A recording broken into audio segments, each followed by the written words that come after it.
Bonjour à tous, j'espère que vous allez bien. On se retrouve pour la guidance de la semaine, la guidance de la semaine du lundi 12 mai, avec un petit peu de retard parce qu'en réalité, on est mardi, j'avoue. Un petit peu compliqué la journée pour moi hier, donc c'est pourquoi je vous fais la guidance seulement aujourd'hui, mais il nous reste encore 6 jours. Ouais, on n'a qu'un seul jour qui est passé si je sais encore compter. C'est dur, hein. Donc voilà, on a encore quelques jours à passer, donc il est quand même pas trop tard pour savoir ce que nous réserve cette semaine, en fait, le restant des jours de cette semaine, n'est-ce pas, qui sont tout aussi importants que le lundi, après tout. Et on est avec le tarot des rêves de Gaïa. C'est un de mes premiers tarots, si ce n'est le premier, je crois, qu'on m'a offert, il me semble, si je dis pas de bêtises, celui-là, le tarot des rêves de Gaïa, qui est juste magnifique, cet oracle. Donc, qui est constitué de cartes, oups, j'ai mon câble qui se fait la malle, qui est constitué de cartes, alors un peu comme le vrai tarot de Marseille, avec un peu les mêmes arcanes, sauf que c'est pas les mêmes dessins, évidemment, et notamment également avec les éléments, donc la terre, l'eau, l'air et le feu. Et les cartes, elles se présentent comme ça. Elles sont juste magnifiques, les cartes, en fait. Hop, je ne suis pas très douée, hop. Je ne sais pas si vous les voyez bien. Hop, on va passer. C'est juste, elles sont belles, elles sont vraiment très très belles. Donc par exemple, là, voilà, vous avez une carte d'éléments de la Terre, les cartes mineures, celle-là. Et là, vous avez une carte majeure, elles sont juste magnifiques. On a l'union, là, sur celle-là. Voilà, elles se présentent comme ça, les cartes. Elles sont juste superbes. Donc on va faire la guidance aujourd'hui avec cet oracle-là, si vous le voulez bien. En même temps, est-ce que vous avez le choix? Je ne crois pas. En tout cas, là, si vous me regardez tout de suite, non. En consultation, vous avez le droit de choisir votre oracle, après tout. Mais là, on va voir un petit peu ce que la semaine nous réserve. Vous allez pouvoir choisir votre petit tas de cartes, 1, 2 ou 3, et voir ce qui vous attend. Donc, pour le restant de ces jours, vous ne m'en voudrez pas. Si vous me suivez sur les réseaux, je vous expliquerai en story pourquoi il y en a une qui a sauté. Je la ramasse. Je vais vous expliquer en story, pour ceux qui me suivent sur mes réseaux, pourquoi.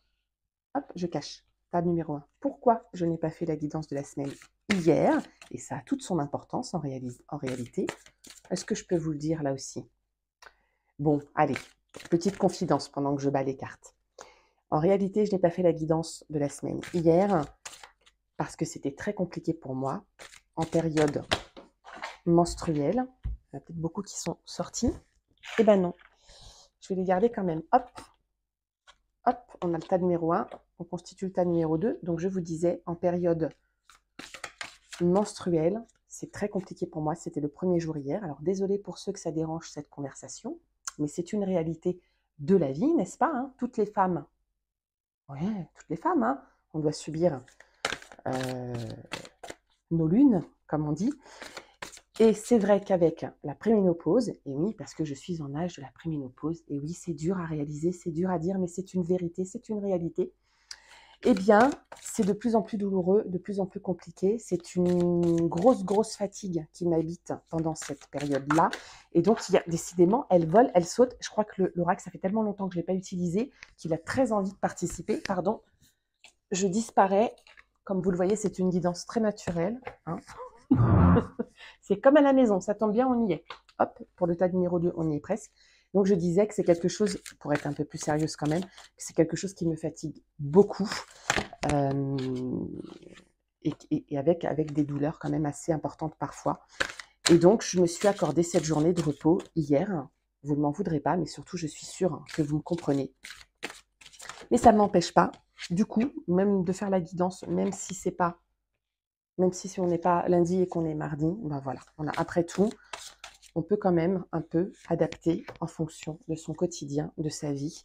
Et aujourd'hui, je me l'autorise de plus en plus parce que oui, c'est bien de faire des abonnés, mais c'est encore mieux d'être authentique et de se respecter soi et de respecter ses valeurs, ses besoins, et notamment celle-ci, c'est très important. Donc, je vous invite toutes, mesdames, à vous écouter pendant ces périodes-là et à prendre soin de vous, c'est très très important. Bon, allez, on y va. Qu'est-ce qu'on a à la coupe? On commence avec le feu, la passion et peut-être même la direction à suivre et en tout cas ce qu'on a dans le viseur, l'objectif. On est avec le 4 de feu. Ça pourrait être aussi la stabilité. Le 4, ça signifie la stabilité. Et on est avec, je dirais, l'amour de soi.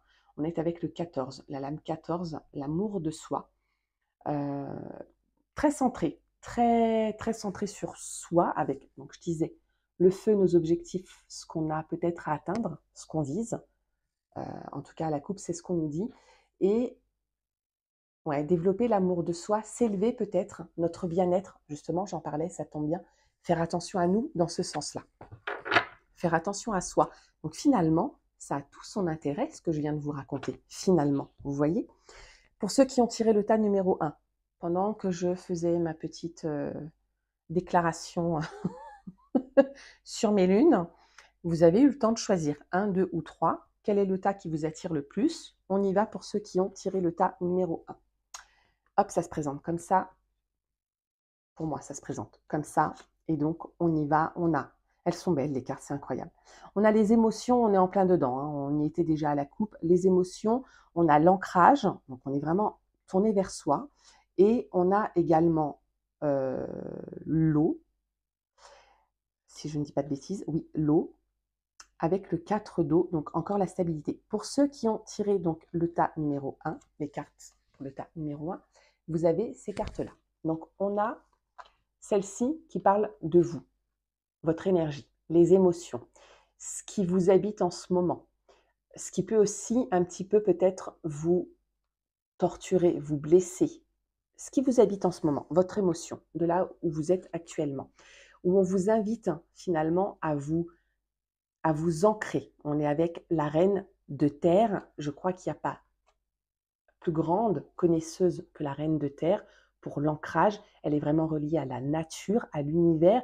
Et on vous dit de vous connecter à ça, que vos sentiments, effectivement, sont réels, mais que peut-être en vous reconnectant à la nature, à l'univers, à ce qu'il y a d'essentiel, vous allez pouvoir sortir de vos émotions et ça va vous faire du bien. Et pour finir, pour cette semaine, les émotions qui commençaient dans le feu avec ce 9, donc la fin de ces émotions, vous repartez sur une, si vous arrivez à vous ancrer, si vous arrivez à vous stabiliser, vous repartez sur une stabilité au niveau de vos émotions et ça s'arrange. Ça, c'est pour ceux qui ont tiré le tas numéro 1. Pour ceux qui ont tiré le tas numéro 2, on est avec l'enfant. Alors, je regarde par rapport aux autres cartes après, mais il peut s'agir ou de vous, votre enfant intérieur. En général, on parle de vous dans les tirages. Donc, il peut s'agir de vous, votre enfant intérieur, ou de vos enfants si vous en avez, ou du lien que vous avez avec les enfants. Mais je pense que c'est plutôt votre enfant intérieur. Elle est magnifique, la carte. Ça, c'est votre énergie, c'est ce qui vous habite. L'enfant en règle générale. Et on nous parle donc du 12 de feu, le héros. Alors, je pense que c'est ça. Vous êtes l'adulte dont votre enfant intérieur avait besoin. Ce petit enfant que vous étiez a peut-être rencontré des difficultés pendant l'enfance, à l'adolescence, jeune adulte. Et là, on vous dit, soyez l'adulte dont vous aviez besoin enfant. Le héros que vous attendiez, peut-être pour venir vous sauver, oui, en quelque sorte, mais finalement, on se sauve soi-même. Et là, on vous dit, soyez ce héros-là, pour vous, mais aussi pour les autres. Et surtout, vous avez la capacité de le faire, vous avez les connaissances et les outils pour le faire.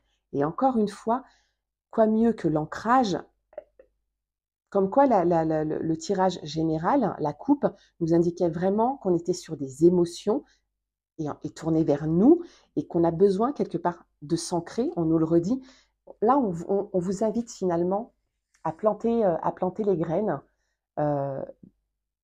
de ce nouveau vous que vous allez développer en prenant soin de votre enfant intérieur. C'est ce que vous êtes en train de faire en ce moment. Peut-être que pour ceux qui ont tiré le tas numéro 3, vous avez enfin pris conscience que vous êtes votre priorité et qu'il faut prendre soin de vous et d'abord donc de votre enfant intérieur et vous êtes en train de semer ça et que ça va éclore par la suite. Donc c'est très bien, vous êtes sur le chemin et c'est très bien. Pour ceux qui ont tiré le tas numéro 3, alors on est avec le corps et l'esprit, je suis toujours pas étonnée, et avec alors, on est avec l'élément air, donc ça peut aussi, pour tous les éléments que j'ai cités, on avait tout à l'heure l'élément ici, ça peut être pour les signes d'eau. Ensuite, ici, on a les signes de terre. Et là, on nous parle en premier lieu donc des signes d'air. Alors, en premier lieu, l'énergie, c'était les signes de feu. Pardon. Ouais, non. L'élément qu'on a, c'est le signe d'eau. Ouais, le signe d'eau et les signes d'air pour le tas. Bon, enfin, ce que je veux dire par là, c'est que ça peut aussi s'adresser aux signes. Vous pouvez vous reconnaître aussi à travers vos signes, à travers les éléments que je cite. Donc là, on a l'air, l'énergie qui nous accompagne pour ceux qui ont tiré le tas numéro 3. On a l'air avec le 11, c'est un maître nombre, donc d'une puissance assez importante. J'ai l'impression effectivement que pour ceux qui ont tiré le tas numéro 3, on prend conscience qu'il faut allier notre corps et notre esprit. Voilà, ne font qu'un. Et on vous parle d'intégrité. C'est normal. Pourquoi? Parce que si vous dissociez votre esprit de votre corps, il y a dissonance, et entre vos valeurs et vos besoins, c'est peut-être pas respecté. Donc là, on vous demande finalement d'être intègre envers vous-même et d'intégrer cette notion de corps et d'esprit qui ne font qu'un. Si vous intégrez ça, si vous le comprenez, si vous le raisonnez, vous avez cette posture du sage, du père, qui vient se poser. Alors, même si vous êtes une femme, c'est une énergie qui vient vous porter, c'est une posture. Ça ne veut pas dire que c'est forcément un homme, c'est une énergie. Donc, si vous intégrez l'âme, le corps, l'esprit, qui ne font qu'un, que vous êtes intègre avec vous-même, que vous reconnaissez cette valeur-là, vous vous positionnez en sage et vous allez peut-être être un guide pour quelqu'un, si ce n'est pour vous-même. Voilà pour cette guidance de la semaine, j'espère qu'elle vous aura parlé. Désolée encore pour ce retard, mais je suis sûre que vous comprenez pourquoi. Là, on nous invite vraiment en plus à prendre soin de nous. Donc voilà, j'espère que cette guidance vous aura parlé. N'hésitez pas à liker et à partager, surtout à ceux qui en auraient besoin. Je vous embrasse. Prenez soin de vous et on se retrouve très vite pour la guidance message du jour. Là, tout de suite, bientôt. À très vite.